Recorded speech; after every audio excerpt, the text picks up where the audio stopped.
علی رسولہ الکریم اما بعد اعوذ باللہ من الشیطان الرجیم بسم اللہ الرحمن الرحیم ادعو الی سبیل ربک بالحکمہ والموعظۃ الحسنہ وجادلہم باللتی ہی احسن رب اشرح لی صدری ویسر لی امری واحلل عقدۃ من لسانی یفقہوا قولی سبحانک لا علم لنا الا ما علمتنا انک انت العلیم الحکیم اللهم ارنا الحق حقا وارزقنا اتباعه وارنا الباطل باطلا وارزقنا اجتنابه آمین رب العالمین۔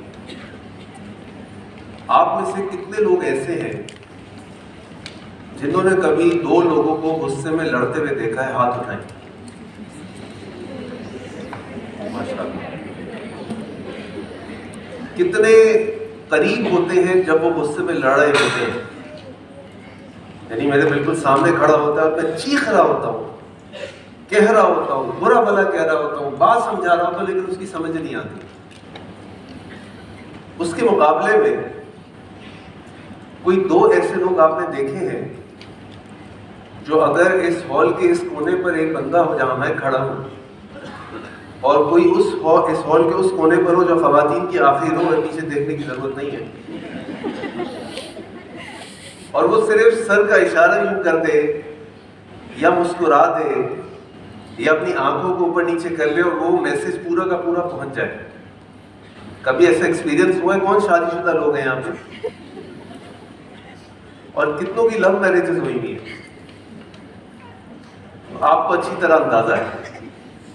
دیکھیں ان دونوں سچویشن میں جو فرق ہے وہ مجھے بتا سکتا ہے کیا فرق ہے؟ کیوں اتنے قریب کھڑے ہونے والا شخص آپ کی بات نہیں سن پا رہا، سمجھ نہیں پا رہا، آپ کو چیخنا پڑتا ہے، اور کوئی اتنے دور آپ سے کھڑا ہے لیکن آپ صرف سر ہلاتے ہیں، میری بیگم صاحبہ ہیں یہاں پر، اور یا آپ اپنی آنکھوں کو اوپر نیچے کرتے ہیں اور میسج وہاں فوراً پہنچ جاتا ہے بجلی کی رفتار سے؟ کیا وجہ سمجھتے ہیں آپ اس کی؟ کوئی بتائے گا؟ جناب ایموشنل کنیکشن، جی اس کو اگر ہم تھوڑا اور اچھے سے الفاظ میں کہیں تو میں سمجھتا ہوں کہ ہم اس کو ایسے کہیں کہ دل کے دروازے کھلے ہونے چاہیے۔ اگر دل کا دروازہ کھلا ہو تو ڈسٹینس ڈزنٹ میٹر، اور اگر دل کا دروازہ بند ہو تو آپ کا کوئی شخص کتنے بھی قریب ہو اس کو بات نہ آپ کی سنائی دیتی ہے نہ سمجھ آتی ہے۔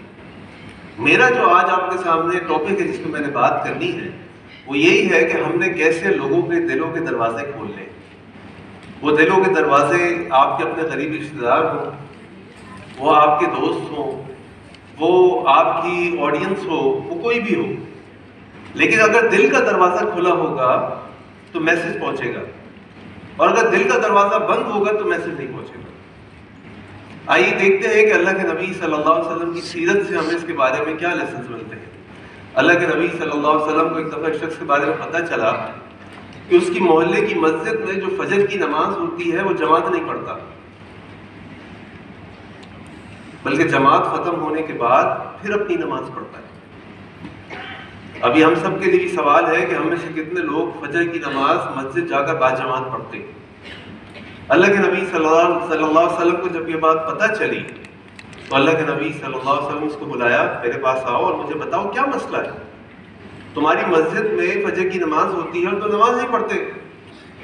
اس نے کہا کہ ہمارے جو امام صاحب ہیں وہ نماز میں بڑی لمبی لمبی تلاوتیں کرتے ہیں اور میں اتنی دیر ان کے پیچھے کھڑا نہیں ہو سکتا، تو لہٰذا جب وہ نماز ختم کرتے پھر میں اپنی نماز پڑھتا ہوں۔ اللہ کے نبی صلی اللہ علیہ وسلم نے جب یہ بات سنی تو اللہ کے نبی صلی اللہ علیہ وسلم کے چہرے کا رنگ سرخ ہو گیا۔ اللہ کے نبی صلی اللہ علیہ وسلم نے اس امام کو بلایا، وہ صحابی رسول تھے صلی اللہ علیہ وسلم، اور اللہ کے نبی صلی اللہ علیہ وسلم نے ان سے کہا ان منکم منفرین، تم میں سے کچھ لوگ ایسے ہیں جو لوگوں کو دین سے دور کرنے والے ہیں۔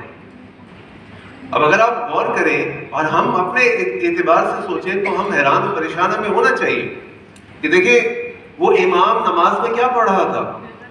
کیا پڑھ رہا تھا؟ قرآن پڑھ رہا تھا، اور قرآن کی لمبی تلاوت کر رہا تھا۔ یعنی قرآن جو اللہ کی کتاب ہے، اللہ کا کلام ہے، جو اللہ کے نبی صلی اللہ علیہ وسلم پر نازل ہوا، اللہ کے نبی صلی اللہ علیہ وسلم اس کو لوگوں تک پہنچا رہے ہیں، پہنچانے کے لیے آئے ہیں۔ اور خود اللہ کے نبی صلی اللہ علیہ وسلم جب تہجد کی نماز پڑھتے تھے تو روایات میں آتا ہے کہ ایک رکعت میں سورۃ البقرہ اور سورہ آل عمران پڑھ لیتے تھے۔ لیکن جب اللہ کے نبی صلی اللہ علیہ وسلم کو یہ پتہ چلا کہ وہ امام نماز لمبی پڑھا رہا ہے، وہ سورہ بقرہ سورہ آل عمران نہیں پڑھا رہا تھا، وہ اما پارا بھی نہیں پڑھا رہے تھے، لیکن قدر طویل پڑھا رہے تھے، تو آپ ناراض ہو گئے۔ آپ کو تو خوش ہونا چاہیے تھا۔ ہم اگر سوچیں اپنے اعتبار سے، بھائی لمبی نماز پڑھاؤ، اور کیا پڑھیں؟ قرآن۔ ابھی ہم تفسیر کی بات نہیں کر رہے، ایکسپلینیشن آف قرآن کی بات نہیں کر رہے، ابھی ہم حدیث کی بات نہیں کر رہے، ایکسپلینیشن آف حدیث کی بات نہیں کر رہے، ابھی ہم کوئی نارمل بیان کی بات نہیں کر رہے، ابھی ہم قرآن کی بات کر رہے ہیں۔ لیکن اللہ کے نبی صلی اللہ علیہ وسلم نے جب یہ دیکھا کہ ایک شخص ہماری دینداری کی وجہ سے یا دین کی کسی کام سے محبت کی وجہ سے دور ہو رہا ہے، تو یہ اللہ کے نبی صلی اللہ علیہ وسلم کو گوارا نہیں تھا۔ اس کا معنی یہ نہیں ہے کہ جو دین کے اصول ہیں وہ چھوڑ دیے جائیں، جو دین کے اصول ہیں وہ توڑ دیے جائیں، اس کا بالکل یہ معنی نہیں ہے۔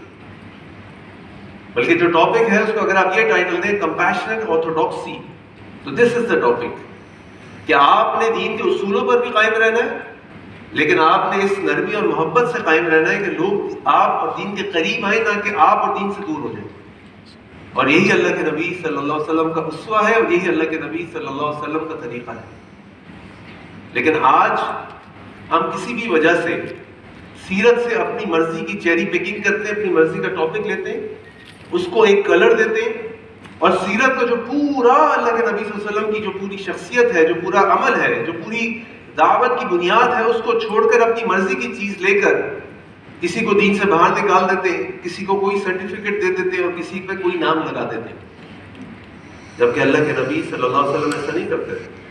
اگر آپ صرف صلح حدیبیہ، ٹریٹی آف حدیبیہ کو لے لیں تو آپ اس میں ہر قسم کا طرز عمل نکال سکتے ہیں اللہ کے نبی صلی اللہ علیہ وسلم کا۔ آپ صلی اللہ علیہ وسلم نے جب ان کو پتہ چلا تو عثمان غنی یا عثمان ذو النورین رضی اللہ عنہ کو شہید کر دیا گیا، آپ نے تمام صحابہ کو جمع کیا اور بیعت رضوان لی۔